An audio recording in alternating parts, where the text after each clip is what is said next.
રાખી અને ધીરજ રાખજો થોડી. તમારા હિત માટે જ બેઠીશ, તમારા ભલા માટે જ બેઠીશ.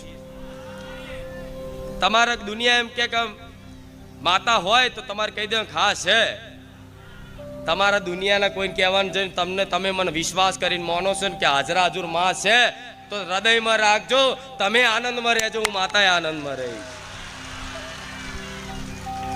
કેમ કે તમે જે શ્રદ્ધા કરો છો, તમે જે વિશ્વાસ રાખો છો, તમે જે ભક્તિના માર્ગ ઉપર આયા છો અને બધાના મતલબ વાતો કરશો ને તો તમે ગાંડાએ લાગશો.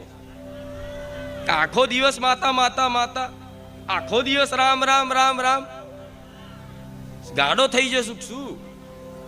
એવું જ કહે છે ને ઘણા જે ભક્તો મારા ધામમાં આવી ભક્તિ ભાવમાં જોડાયા છે ને, એના પરિવાર વાળા, એના કુટુંબ વાળા, એના સમાજ વાળા, એના ગામ વાળા ધીરે ધીરે ધીરે ધીરે એમ કહે છે કે અરે